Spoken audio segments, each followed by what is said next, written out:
Hitler sera le dictateur de l'Allemagne, il appliquera ce qu'il a écrit dans son livre, Mein Kampf. Une race plus forte chassera les races faibles, car la ruée finale vers la vie anéantit les faibles, pour donner leur place aux forts.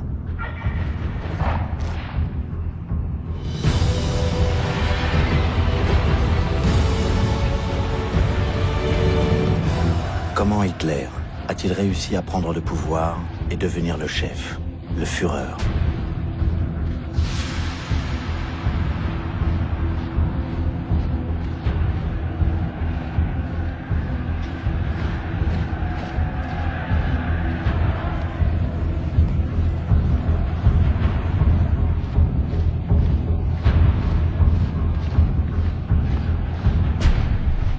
Nuremberg, 1929. Au congrès du parti nazi commence véritablement ce que le dramaturge allemand Bertolt Brecht appelle la résistible ascension d'Adolf Hitler. Une nouvelle crise économique très violente, partie des États-Unis, ravage le monde et surtout l'Allemagne.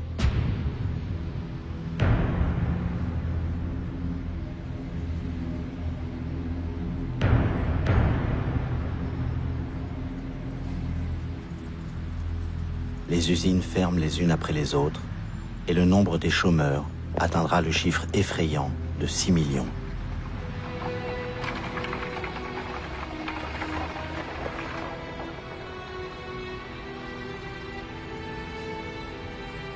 Désespérés, ils sont nombreux à se tourner vers les nazis et vers les communistes qui ont aussi leurs troupes de paramilitaires en uniforme.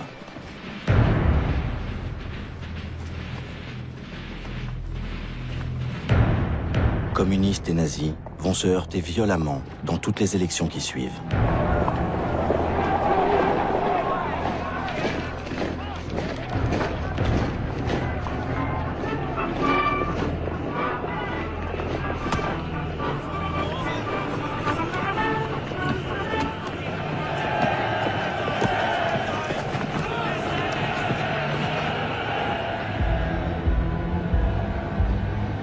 Hitler provoque le désordre et prétend être le seul à pouvoir l'arrêter. Ce véritable chantage s'avère efficace. Hitler va rallier les commerçants et les petits propriétaires en dénonçant ce qu'il appelle la peste rouge, les marxistes égalitaires qui effraient aussi les paysans.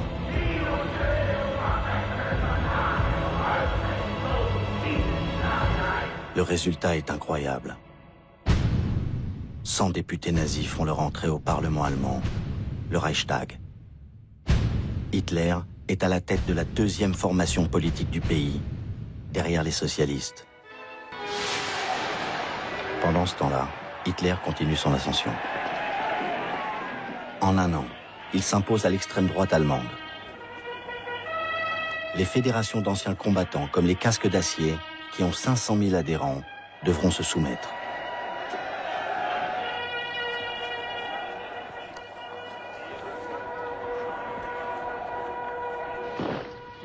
Alors que s'annonce la fin du mandat du président de l'Allemagne, Hindenburg. Hitler est candidat à sa succession en 1932. À peine 10 ans après sa tentative de putsch et la prison, Hitler pourrait devenir président de l'Allemagne. Les Allemands découvrent un affichage impressionnant. Le chef de la propagande nazie, Joseph Goebbels, dit « Soyons grandioses ». Il invente une campagne électorale ultramoderne, en avion, une première en Europe. Une semaine avant l'élection présidentielle, Hitler rassemble 100 000 Berlinois, lassés des partis traditionnels, qui semblent incapables de faire face à la crise. Dans la foule, Jutta Rudiger, 20 ans. Je ne peux pas vous expliquer l'état dans lequel le chômage nous plongeait. On pensait vraiment que seul Hitler pouvait nous sortir de cette misère.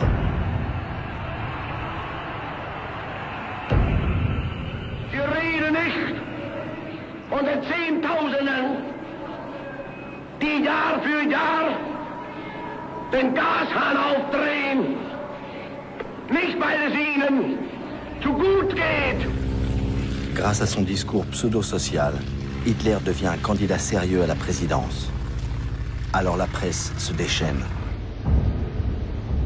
À droite, Hitler est présenté comme le prototype de l'aventurier politique. À gauche, les insultes sont plus personnelles. Hitler est traité d'efféminé, de tricheur demi-fou, de charlatan vaniteux, de faux dur à la cravache en peau de rhinocéros.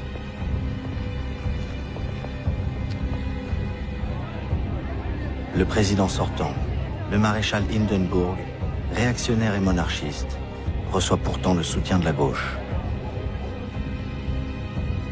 Ce qui montre que le danger hitlérien grandit, comme le martèle l'un de ses principaux opposants, le socialiste Otto Wels. Entscheidet euch schnell!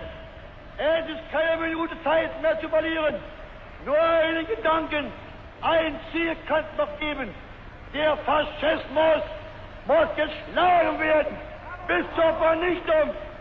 Arbeit und durch für die Freiheit, die Republik und die deutsche Arbeit.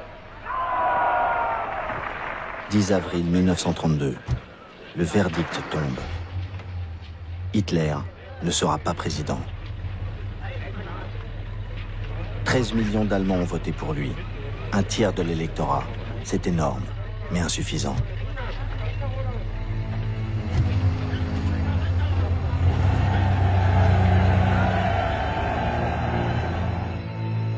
Hindenburg, réélu grâce aux socialistes, ne veut plus dépendre d'eux. Il provoque de nouvelles élections.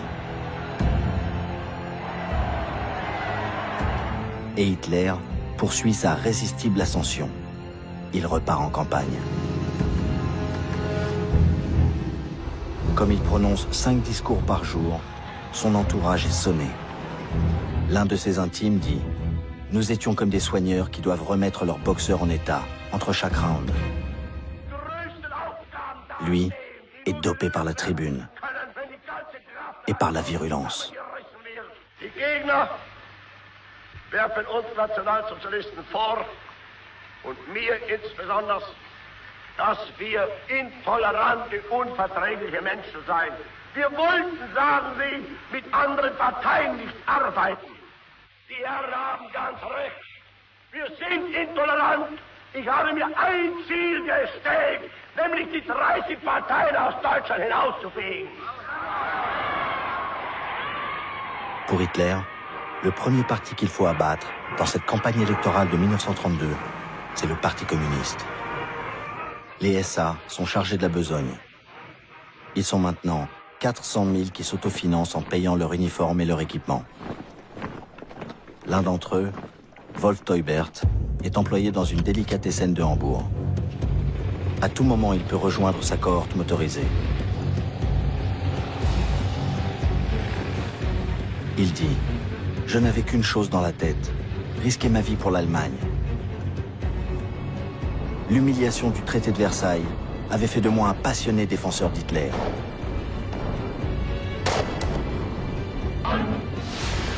Juillet 1932, l'été sanglant de la campagne électorale. Les SA, avec la complicité de la police, affrontent les communistes dans de véritables batailles de rue. Les communistes auront 100 morts et 1000 blessés.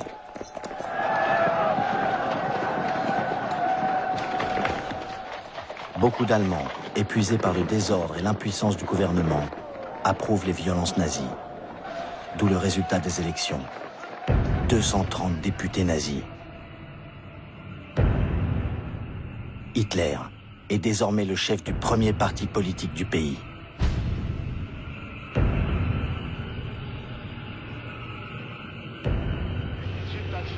Pour la première fois, le pouvoir est à sa portée. Très vite, l'euphorie fait place à la déception. Le président Hindenburg refuse de le nommer chancelier, chef du gouvernement. Hindenburg dit à Hitler « Devant Dieu, ma conscience et la patrie, je ne peux donner le pouvoir à un parti aussi intolérant que le vôtre. »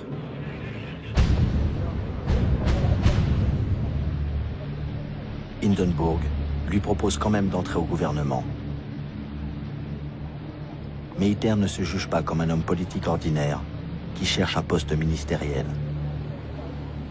Il veut tout le pouvoir pour fonder un État totalitaire. En quelques semaines, Goebbels, à la tête de l'énorme groupe parlementaire nazi, réussit à paralyser le jeu démocratique. Aucune majorité ne peut se former. Goebbels, avec le sourire maléfique de ses mauvais coups, annonce: il est grand temps de dissoudre cette assemblée qui ne reflète plus la volonté du peuple. Ich halte diesen Reichstag für vollkommen überfällig und bin der Überzeugung, dass aufgelöst werden muss, weil nicht mehr dem Willen des Volkes entspricht. Il faut de nouveau des élections, les troisièmes en un an. Elles auront lieu en novembre. Hitler pense encore en profiter. Die Energie und die Zähigkeit gehabt von den damaligen 1000 Mann vor 10 Jahren bis heute 14 Millionen zu machen. Und ich werde aus den 14 Millionen die 20 und die 30 Millionen machen.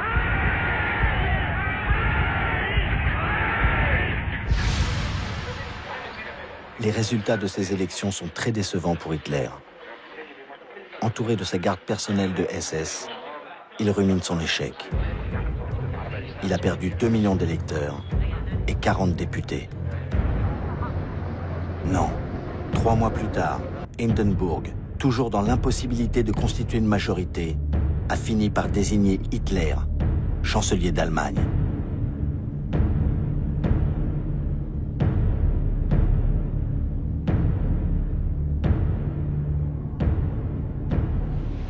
Un étudiant berlinois, Sebastian Hafner, écrit: j'apprends la nouvelle, je suis glacé de terreur. L'espace d'un instant, je sens physiquement l'odeur de sang et de boue. Je perçois quelque chose de dangereux, comme la grosse patte sale d'un animal prédateur qui plaque ses griffes sur mon visage. Pour en arriver là, le loup s'est fait agneau. Hitler a rassuré Hindenburg en ne demandant que 2 postes ministériels pour les nazis. Celui de l'intérieur pour un policier de Munich, Wilhelm Frick, et Hermann Göring, pour lui aussi contrôler la police.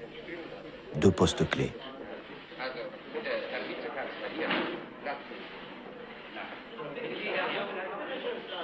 Hitler avance masqué.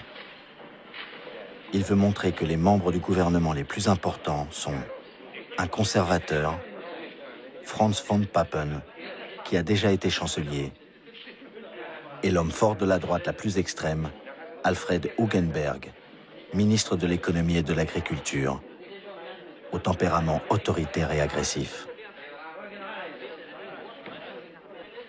Hitler appelle son gouvernement « cabinet de concentration nationale » pour donner l'impression qu'il ne s'agit pas d'un gouvernement nazi, mais d'une coalition nationaliste. L'ensemble, très réactionnaire, pense pouvoir dominer Hitler.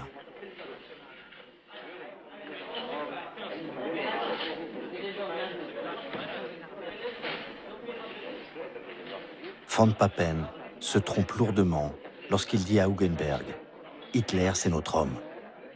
Et l'autre répond « Nous l'encadrons ».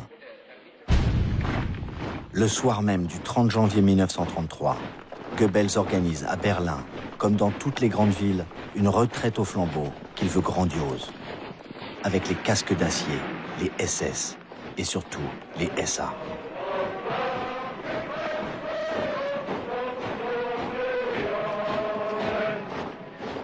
Goebbels proclame qu'ils sont 1 million à défiler, mais l'attaché militaire britannique les estime à moins de 15 000, que Goebbels fait tourner en rond pendant 4 heures. Il passe sous les fenêtres du président Hindenburg, 85 ans, qui se croit transporté à Verdun en 1916 et dit à son aide de camp « Nos hommes défilent bien, ils ont fait beaucoup de prisonniers. » Hitler, à la chancellerie, reçoit des hommages délirants. Une institutrice de Berlin, Louise Zollmitz, dit « C'était une ivresse sans vin ». Elle ajoute « J'entendais des cris de « Mort aux Juifs » le sang des Juifs jaillira sous le couteau. Goebbels conclut. C'est exactement comme un conte de fées. Au Palais des Sports de Berlin, Hitler va prononcer son premier discours de chancelier. Quel est le plan d'Hitler? Le pouvoir absolu, mais par étapes. Au Parlement siègent encore 200 députés communistes et socialistes. La première décision d'Hitler est donc de dissoudre l'Assemblée et d'organiser de nouvelles élections. Son discours, radiodiffusé, se veut un appel à tous les électeurs, même de gauche, à voter pour lui. 2 semaines plus tard, à Berlin, le grand bâtiment du Reichstag, le Parlement, brûle dans la nuit. De ce symbole puissant de la démocratie allemande, il ne reste plus rien.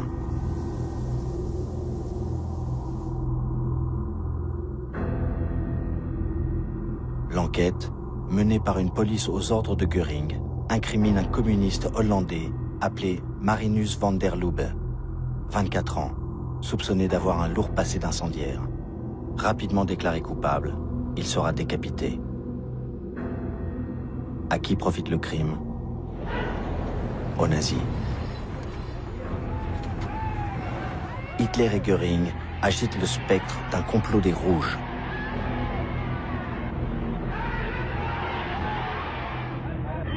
Göring fait arrêter 4000 communistes et leurs chefs.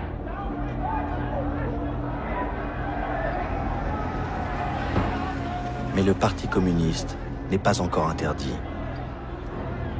Car Hitler veut garder une apparence de légalité pour les élections législatives qui doivent conforter son pouvoir.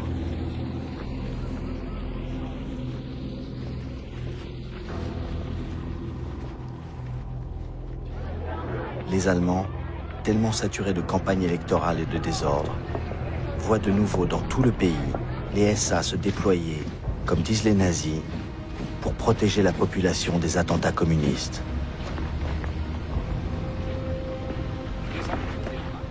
Les SA sont plus d'1 million. Armés, ils ont le statut d'auxiliaire de la police. Ils se positionnent dans toute l'Allemagne devant les sièges des partis de gauche et des syndicats.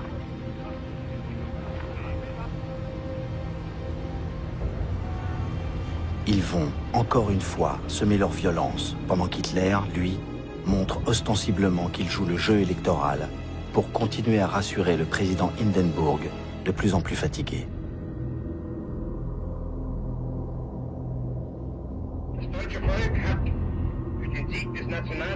Göring, menaçant, avec son poignard, dans son fauteuil gothique, donne sa version mensongère du résultat des élections. Der 5. März bedeutet für einen Mann und eine Bewegung einen gewaltigen Sieg. Der Sieger des 5. heißt Adolf Hitler und die Bewegung ist der Nationalsozialismus. Beides aber ist gleichzusetzen mit dem deutschen Volke und dem Deutschen Reich. En fait, Hitler et sa coalition atteignent à peine la majorité. Malgré toute sa propagande et l'intimidation des SA, Hitler n'a pas pu empêcher les communistes d'obtenir 12% des voix.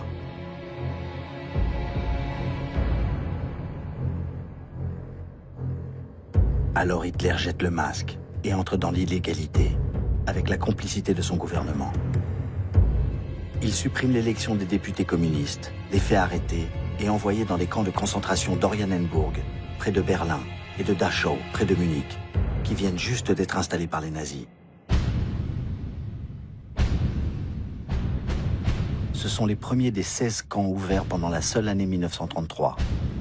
Le nombre des détenus politiques passe à 100 000 dans les premiers mois du régime. L'étudiant communiste Klaus Bastian raconte: les gardes fouettaient les détenus, les poussaient dans l'eau glaciale. Il fallait toujours craindre pour sa vie, de jour et de nuit. Les nazis montrent, au contraire, que ces parlementaires, ces hauts fonctionnaires, ces syndicalistes sont rééduqués.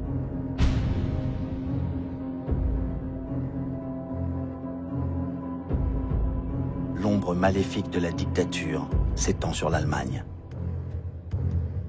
Comme le Reichstag a brûlé, Hitler réunit le nouveau Parlement à l'Opéra Royal, encerclé par les SA, pour demander les pleins pouvoirs. Il n'y a plus de communistes. La plupart sont dans les camps. Les 94 socialistes qui sont encore présents auront le courage de voter contre Hitler. Ils seront, eux aussi, arrêtés, emprisonnés ou contraints à l'exil. 441 députés de l'extrême droite au centre catholique écoutent un long discours roublard d'Hitler destiné à donner le change. Il promet tout, comme toujours. La fin du chômage, le salut de la paysannerie, le respect des droits et surtout, la paix. L'Assemblée se suicide en votant les pleins pouvoirs à Hitler pour 4 ans.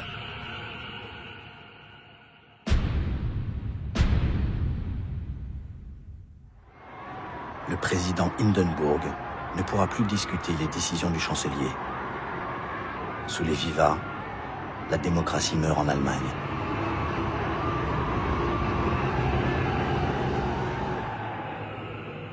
Que Hitler, un homme qui a cimenté son pouvoir par l'antisémitisme, puisse diriger l'un des pays les plus industrialisés de la planète, est perçu comme une menace universelle. Dans le monde entier, les manifestations contre Hitler, comme ici à New York, protestent contre sa barbarie, son obscurantisme, ou proclament « le judaïsme survivra à l'hitlérisme ». Tous appellent à un boycott mondial des produits allemands. Pour les dissuader, Hitler ordonne, à titre d'avertissement, une journée de boycott des magasins juifs en Allemagne.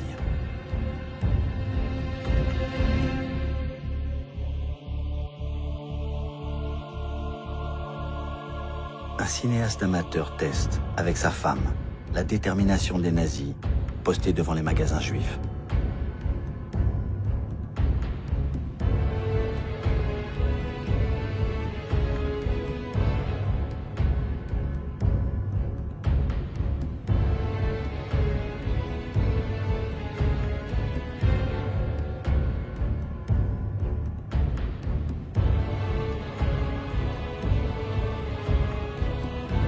Les Juifs allemands découvrent avec horreur les pancartes des SA. Pas un centime pour le capitalisme juif. Acheté allemand. Les Juifs font notre malheur. C'est le début de la persécution. L'antisémitisme a contaminé les universités. Le nazisme a perverti les esprits contre la culture moderne, imposé une idéologie sectaire et intolérante qui va amener les étudiants à brûler eux-mêmes des livres. Aidés par les écoliers et encadrés par les SA, ils rassemblent dans toute l'Allemagne les ouvrages des bibliothèques, des librairies, des éditeurs qui correspondent à ce qu'Hitler appelle l'esprit non allemand.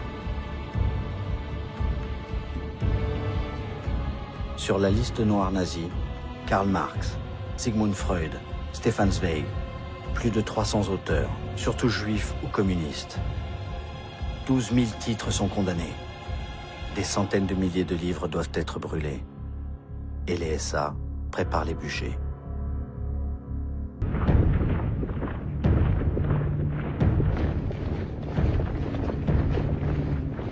Une jeune berlinoise, Dorothea Gunther, assiste à l'autodafé et au rituel nazi.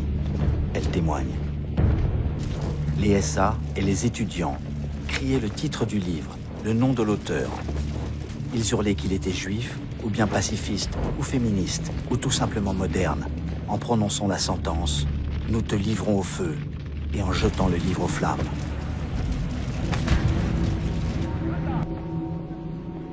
Hitler a supprimé les syndicats.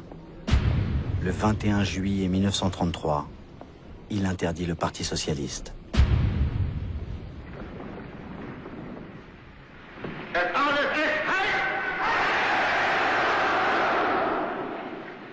Die große Zeit ist jetzt angebrochen.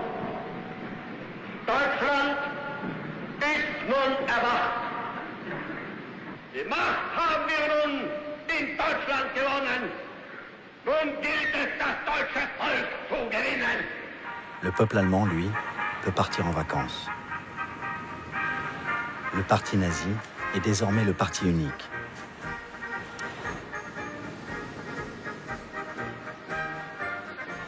Ces slogans antisémites n'intéressent pas trop les gens.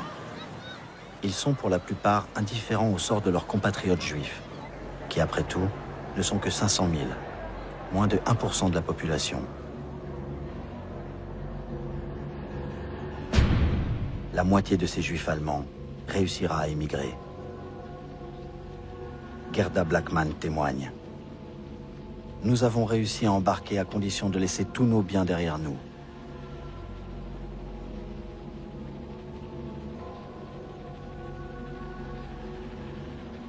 Les juifs allemands, les plus démunis, resteront bloqués en Allemagne. Ils seront déportés dans les ghettos de l'Est, puis exterminés dans les camps.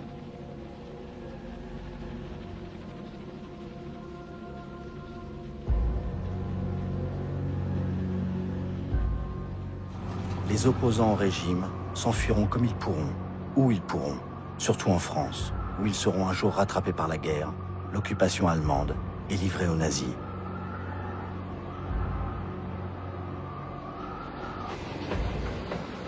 Beaucoup de ceux qui ne partiront pas à temps ou qui voudront rester pour continuer la lutte seront capturés et martyrisés dans les camps.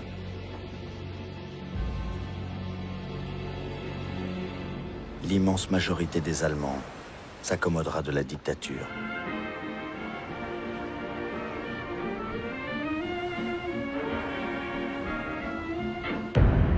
Certains commenceront à monter, chaque matin, le drapeau à croix gammée, devenu l'emblème officiel de l'Allemagne.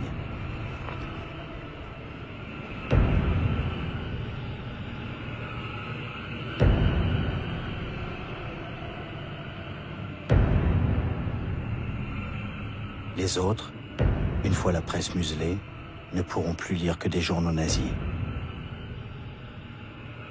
Leur fille apprendra, elle aussi, ce salut devenu obligatoire. Leur fils entrera à la Hitlerjugend, la jeunesse hitlérienne, qui développe si bien l'agressivité. À l'école, le maître lui enseignera le maniement des armes.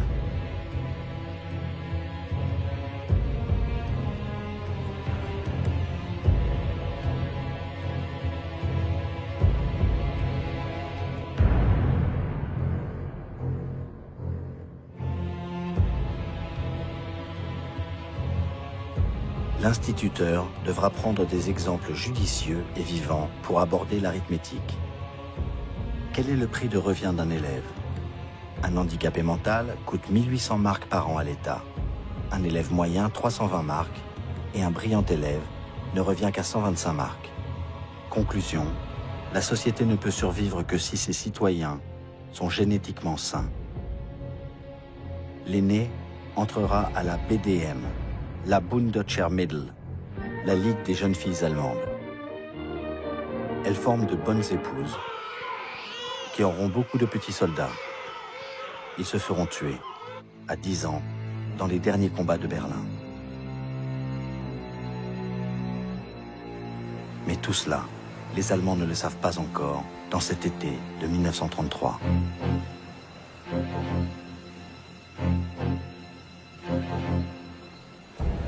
Hitler n'est pas tout à fait le chef suprême. Il lui faut continuer à anesthésier son peuple avec sa propagande. Comme le film « La victoire de la foi » sur le premier congrès depuis la prise de pouvoir du parti nazi, désormais parti unique.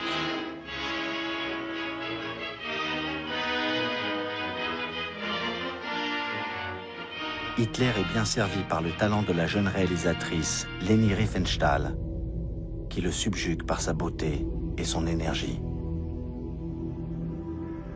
Elle sait comment glorifier par ses cadrages et sa lumière le nouveau Dieu d'une nouvelle mystique, celle de la race, du chef, de la puissance. Et ses apôtres, comme le fidèle des fidèles, Rudolf Hess, l'un des rédacteurs des lois anti-juives, Joseph Goebbels, qui a fait de la propagande un grand ministère. Hermann Göring, qui va faire renaître l'aviation allemande. Ou Ernst Röhm, le chef de cette horde de fanatiques, les SA.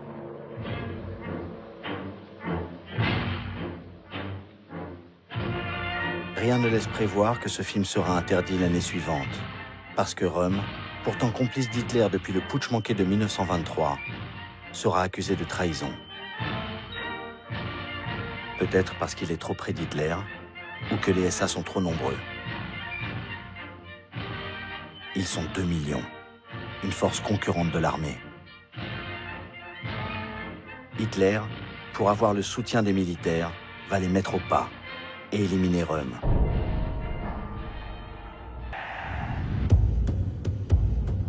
Ils sont complices depuis 15 ans. Mais Hitler a pris sa décision. Éliminer Röhm en prétextant qu'il prépare un coup d'État. Hitler désigne les bourreaux. Himmler, chef des SS. Heydrich, chef de la Gestapo.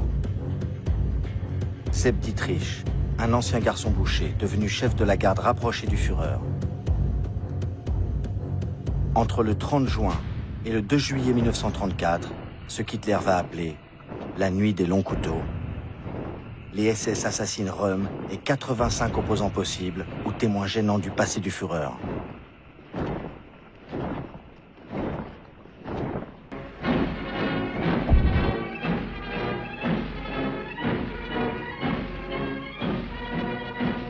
Maintenant, en haut de la pyramide, Hitler est seul. Un mois après, la nuit des longs couteaux, le dernier président de la République, le maréchal Hindenburg, meurt à 87 ans. La démocratie est morte et enterrée depuis longtemps. La dictature continue sa marche implacable. Hitler devient le chef des armées. Son pouvoir est total. Et tous les soldats jurent fidélité au Führer, notre chef et celui du peuple allemand, Adolf Hitler. Adolf Hitler! Hitler va ensuite frapper, en promulguant les lois raciales de Nuremberg.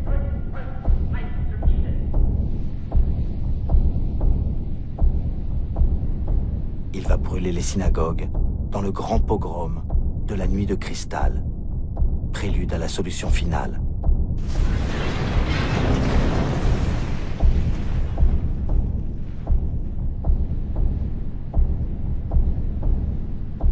Il va violer le traité de Versailles en réoccupant les zones démilitarisées en 1919.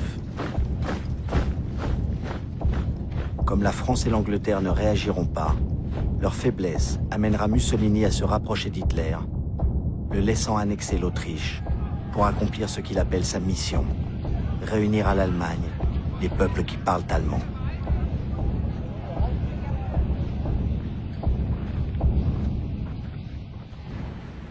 Il va intervenir dans la sanglante guerre d'Espagne en lançant ses bombardiers, assassiner la population de Guernica et en assurant la victoire des fascistes de Franco sur la République espagnole.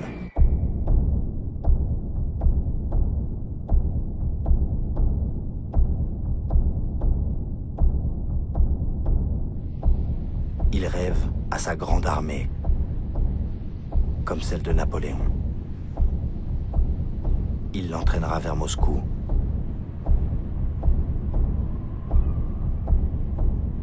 En proclamant toujours qu'il veut la paix. Wir wollen einst ein Reich sehen und ihr müsst euch schon dafür erziehen. Wir wollen, dass dieses Volk einst gehorsam ist und ihr müsst euch in den Gehorsam üben. Wir wollen, dass dieses Volk einst friedliebend und aber auch tapfer ist und ihr müsst friedfertig sein.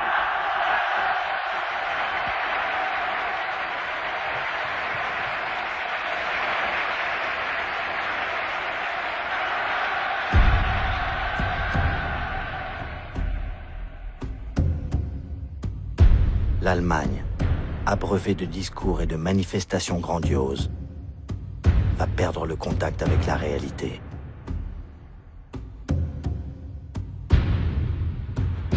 Quand l'Allemagne sera prête, Hitler, féroce et obstiné, l'entraînera, et le monde avec elle, dans une longue nuit, peuplée des fantômes de 50 millions de morts.